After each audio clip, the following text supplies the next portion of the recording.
I didn't plan for it to unfold the way it did. When I finally decided to tell him, I thought I understood the weight of what I was about to say. I thought I knew how it would land, how it would change things. I was wrong.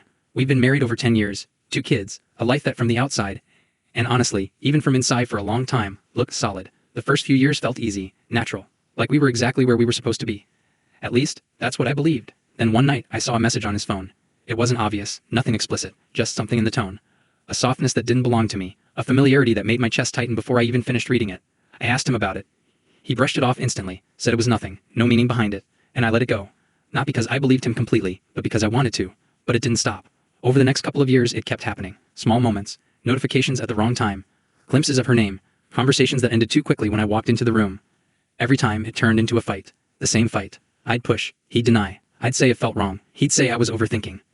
And somewhere in the middle of all that, I started doubting myself. Because when someone denies something long enough, confidently enough, it makes you question your own instincts, even when they're screaming at you. Deep down, I knew. But I didn't have proof. So I stayed. Eventually, it stopped. Or at least it looked like it did. The messages disappeared, the tension eased, and somehow we found our way back to something that felt good again. Really good. We moved forward. Then life hit me in a way I wasn't ready for. One of my parents passed away, and everything inside me just collapsed. Grief took over everything. It wasn't quiet or manageable. It was overwhelming, suffocating. Days blurred together, nights felt endless.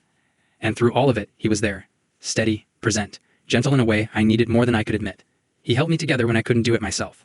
That's the part that makes everything more complicated, because while I was breaking, I found something that felt like a lifeline. A hobby I used to share with my parent. I went back to it slowly, at first, just to feel something familiar again, something that wasn't grief. And through that, I met people. New faces, new energy. It felt good, lighter. Then I met him. At first, he was just easy to talk to, nothing more, someone who made the space feel less heavy. But it shifted. Slowly, subtly. Conversations got longer. Messages came more often. There was a tone underneath it that neither of us acknowledged at first. Until we did. And once we crossed that line, there was no pretending anymore.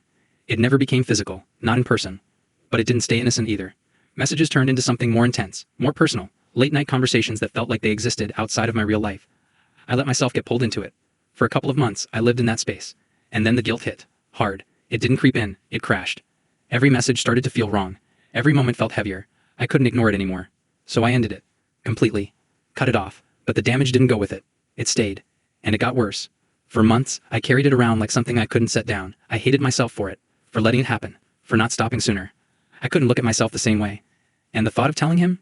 It terrified me, because I knew what it would mean. Or at least, I thought I did. But there was always that other thought in the back of my mind. Him. That woman. All those years ago. The feeling I never got closure on.